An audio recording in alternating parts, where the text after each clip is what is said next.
പെരിയ ഇരട്ടക്കൊലപാതകത്തിന്റെ വിധിയിൽ ശക്തമായി പ്രതികരിക്കുകയാണ് നേതാക്കൾ. അതിൽ രാഹുൽ മാങ്കൂട്ടത്തിന്റെ പ്രതികരണമാണ് ഏറ്റവും ശ്രദ്ധ നേടുന്നത്. കാരണം താൻ പ്രതീക്ഷിച്ചത് വധശിക്ഷയാണെന്നാണ് രാഹുൽ മാങ്കൂട്ടത്തിൽ പറയുന്നത്. നമസ്കാരം, 42 കേരള ന്യൂസിലേക്ക് സ്വാഗതം. ഇന്ന് വന്നിരിക്കുന്ന വിധിയിൽ വ്യക്തിപരമായി പൂർണ്ണ തൃപ്തി ഉണ്ടോ എന്ന് ചോദിച്ചാൽ വ്യക്തിപരമായി പൂർണ്ണ തൃപ്തി ഇല്ല എന്നുള്ളതാണ് എനിക്ക് പറയാനായിട്ടുള്ളത്. രാഷ്ട്രീയമായ കമന്റ് ആണോ എന്ന് ചോദിച്ചാൽ വ്യക്തിപരമായ കമന്റാണ്. ഇരട്ട ജീവപര്യന്തം വന്നത് കോടതി കൊടുത്ത കടുത്ത ശിക്ഷയാണ് എങ്കിൽ പോലും വ്യക്തിപരമായി തന്നെ പറയട്ടെ, യൂത്ത് കോൺഗ്രസ് പ്രസിഡന്റായിട്ടോ MLA ആയിട്ടോ ഒന്നുമല്ല സംസാരിക്കുന്നത്.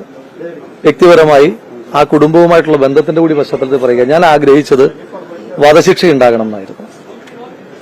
കോടതിക്ക് എന്തുകൊണ്ടാണ് ഒരു ചെറുപ്പക്കാരനെ 47 വെട്ട് മനുഷ്യ ശരീരത്തിലൂടെ വെട്ടി തുണ്ടം തുണ്ടമാക്കി നുറുക്കിയതിനെ അപൂർവങ്ങളിൽ അപൂർവമായ ഒരു കേസായി കാണുവാൻ കഴിയാതിരുന്നത് എന്ന് എന്റെ മനുഷ്യത്വത്തിന്റെ യുക്തി വെച്ച് നോക്കുമ്പോൾ എനിക്ക് മനസ്സിലാക്കുവാൻ കഴിയുന്നില്ല.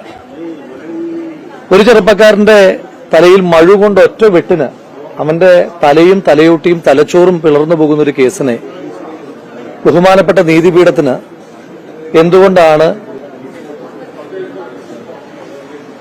അപൂർവങ്ങളിൽ അപൂർവമായ കേസായി കാണുവാൻ കഴിയാത്തത് എന്ന് എനിക്ക് മനസ്സിലാകുന്നില്ല.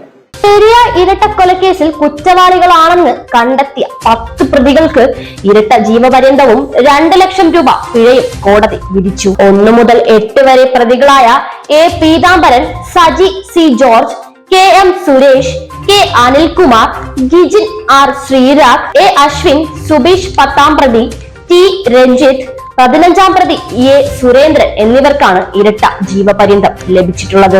മുൻ MLA KV കുഞ്ഞിരാമൻ അടക്കം CPIM നേതാക്കൾക്ക് 5 വർഷം തടവും 1000 രൂപ പിഴയുമാണ് ശിക്ഷ വിധിച്ചിരിക്കുന്നത്.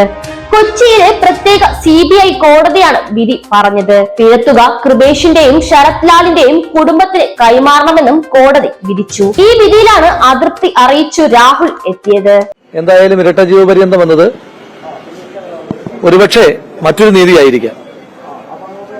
ഒറ്റയടിക്ക് മരിക്കാൻ പാടില്ല. ഈ ചെയ്ത ക്രൂരത അത്രയും ആലോചിച്ച് ഓർത്തെടുത്ത് ഓരോ ദിവസവും നരകിച്ച് അനുഭവിച്ച് ആ കുടുംബം കൊല്ലപ്പെട്ട് വർഷങ്ങൾക്ക് ശേഷം ഇന്നത്തെ ദിവസവും കരയുന്ന കണ്ണുമായി ഇരിക്കുന്ന അമ്മയും പെങ്ങന്മാരും ആ അച്ഛന്മാരും അവരനുഭവിക്കുന്ന വേദന, ആ വേദനയുടെ ഒരു അംശം പോലും ആകുന്നില്ല ഇവര് ഒരു ജീവിതകാലം മുഴുവൻ അനുഭവിക്കുന്ന നരകയാതനയ്ക്ക്.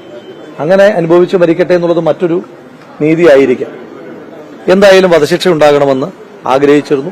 10 ആളുകളെ വെറുതെ വിട്ട വിഷയത്തിനകത്ത് ഞങ്ങൾ അപ്പീൽ പോകും. വധശിക്ഷയ്ക്ക് വേണ്ടിയിട്ടുള്ള പോരാട്ടം തുടരുക തന്നെ ചെയ്യും. ഭരണകൂടം ഏതാണ്, കൊലയാളി ഏതാണെന്ന് വേർതിരിച്ചറിയുവാൻ കഴിയാത്ത കേസാണ് പെരിയയിലെ. അതിന്റെ ഉദാഹരണമായിട്ടാണ് ഒരു മുൻ MLA CPMന്റെ കാസർഗോഡ് ജില്ലയിലെ കാറ്റഗറിയിലെ 3ാമത്തെ റാങ്കുകാരൻ 5 വർഷം ശിക്ഷയ്ക്ക് വിധിക്കപ്പെടുന്ന കേസ്. അതുകൊണ്ടാണ് പറഞ്ഞത് കൊലയാളി ഏതാണ്, ഭരണാധികാരി ഏതാണെന്ന് വേർതിരിച്ചറിയുവാൻ കഴിയാത്ത കേസ്. ആ കേസിനകത്ത് കുറച്ചുകൂടി മാതൃകാപരമാകേണ്ടിയിരുന്നു ശിക്ഷാവിധി.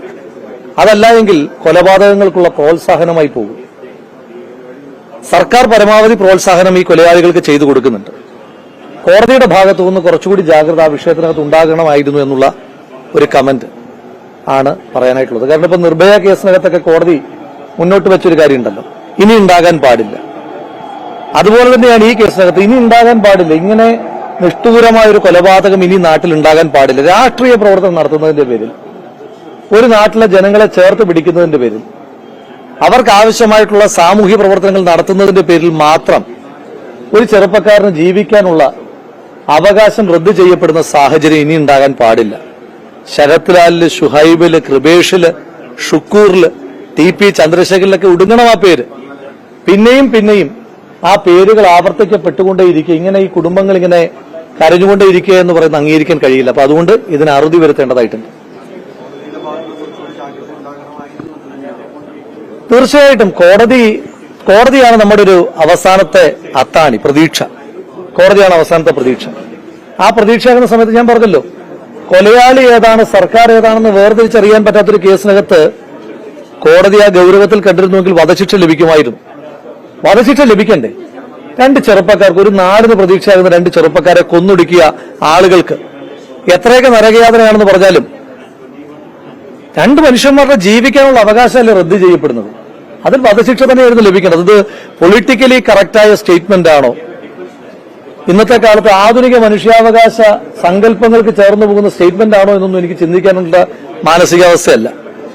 ഇപ്പോ ഞാൻ ആ അമ്മമാരുടെ മകനായിട്ടാണ് സംസാരിക്കുന്നത്. അപ്പോൾ അത് എനിക്ക് തോന്നുന്നു വധശിക്ഷ തന്നെയായിരുന്നു വേണ്ടിയിരുന്നത്. മലയാളം.